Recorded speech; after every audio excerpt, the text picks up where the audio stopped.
हमें चाहिए 2 किलो डब्बे का दूध। हमने फ्रेश इस्तेमाल नहीं करना, ये रेसिपी डब्बे के दूध की है। 2 किलो डब्बे का दूध ले लिया। 2.5 टेबलस्पून हमें भर भर के सूजी के चाहिए। बादाम गार्निशिंग के लिए चाहिए। 3 हमें इलायची चाहिए। इसको हम पीस के डालेंगे दूध के अंदर, ठीक है। 2 किलो डब्बे वाला दूध हो गया। फिर कह रही हूँ डब्बे वाला लेना है, घर का फ्रेश नहीं लेना है। रेसिपी डब्बे वाले दूध की ही है। उसके बाद हमें चाहिए कंडेंस मिल्क। अगर आप लोग कंडेंस मिल्क नहीं है तो कोई गल नहीं, परेशान नहीं होना। चीनी हैगी, चीनी पा लो, एक जैसा टेस्टी आता है। लेकिन अगर कंडेंस मिल्क अवेलेबल है तो मैं कहूँगी कंडेंस मिल्क यूज़ किया जाए। सबसे पहले हम क्या करेंगे, हम लोगों ने दूध के नीचे आग जला दी है, इसको एक उबाला आने देंगे।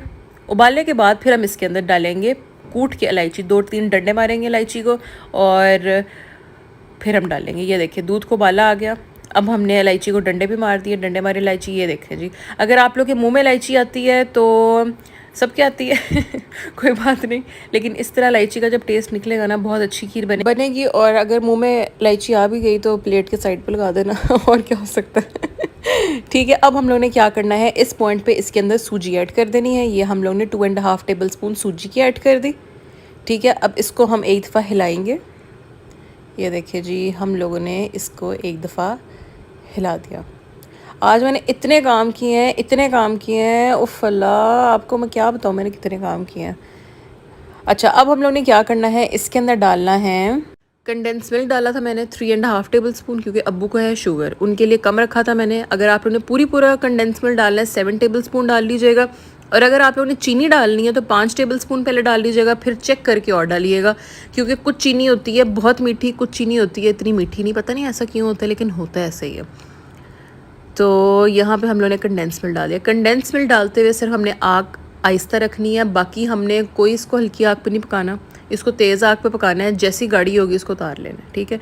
क्योंकि ये इसके अंदर हमने डब्बे वाला दूध इस्तेमाल किया है, सूजी इस्तेमाल की है, इसको ज़्यादा पकाने की ज़रूरत नहीं, मतलब हल्की आग पे पकाने की ज़रूरत नहीं, काटने की ज़रूरत नहीं होती। डब्बे वाला दूध ऑलरेडी बड़ा गाढ़ा सा होता है, वो खुद ही कट जाता होता है तेज़ आग पे भी। अब हम लोगों ने आग कर देनी है तेज़ और इसको इतना पकाना है कि इसके गाढ़े गाढ़े बबल बनने शुरू हो जाए। अब आप लोग इसके बबल्स की कंसिस्टेंसी देखें, अभी उतना नहीं पका। आग तेज़ रखनी है क्योंकि अब वो पॉइंट नहीं रहा कि वो दूध बाहर निकले। एक पॉइंट के बाद फिर दूध बाहर नहीं निकलता, उसी जगह पे ना पकता रहता है। अब आप लोग देखिएगा कि कंसिस्टेंसी देखिएगा, ये देखें जी, अब बहुत गाढ़े गाढ़े बबल बनने शुरू हो गए हैं। इसके अंदर सूजी डलती है, इसको हमने ज़्यादा गाढ़ा नहीं करना, इसको हमने दरमियाना सा गाढ़ा रखना है ताकि जब ठंडा हो तब भी थोड़ी सी गाढ़ी हो जाएगी, जब फ्रिज में रखेंगे ठंडी करने के लिए तब भी ये गाढ़ी हो जाएगी। और इसके अंदर सूजी होती है, ये सख्त अच्छी नहीं लगती। इसको अब हमने डिश आउट कर दिया। डिश आउट करने के 15 से 20 मिनट बाद ऊपर जब मलाई की लहर आ जाएगी, नहीं लेयर आ जाएगी, जब जब मलाई की लेयर आ जाएगी फिर हम लोगों ने इसके ऊपर बादाम की गार्निशिंग कर देनी है। बादाम मैंने पीस लिए, पिसे बादाम भी दिखाती हूँ। ये देखें जी, मैंने छोटी सी कुंडी डंडे में बादाम पीस लिया। अब मैं आप लोगों को गार्निश करके दिखाती हूँ, बस ऊपर जिस तरह मर्ज़ी बादाम डाल दे। ये अब हमने सारे बादाम डाल दिए। इतने मज़े की ये रेसिपी है, इतनी अच्छी और फटाफट तैयार होने वाली, कोई टेंशन नहीं। गाढ़ा हुआ निकाल दो, पर बादाम की गार्निशिंग कर दो। अल्लाह अल्लाह ते खैर सल्ला, कोई इसको पकाने की ज़रूरत नहीं 2-2 घंटे 3-3 घंटे। अब ये देखें जी, अब हम इसको हल्का सा फूल लगा के साथ डेकोरेशन कर देते हैं थंबनेल लगाने के लिए। ये देखें जी, अब हमने फूल लगा दिया, इसका थंबनेल बन गया। अब मैं आप लोग को 10 मिनट के बाद ज़रा थोड़ी सी ठंडी हो जाए, मलाई तो आई थी नीचे से फुल गर्म थी, लेकिन थोड़ी सी ठंडी हो जाए, फिर मैं आप लोग को ना चम्मच से दिखाऊंगी इसकी कंसिस्टेंसी कितनी होनी चाहिए। क्योंकि सूजी डलती है इसके अंदर, अगर थोड़ी सी भी हार्ड हो जाएगी ना, ये फिर इसका टेस्ट चेंज हो जाता होता है, ठीक है। अब मैं आप लोग को चम्मच से थोड़ी सी इसको उठा के दिखाती हूँ क्योंकि सूजी के छोटे छोटे पार्टिकल्स आएंगे।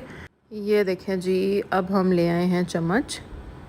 अब मैं आप लोग को उठा के दिखाती हूँ। ये देखें, ये देखें, क्रीमी सी कंसिस्टेंसी बन गई है।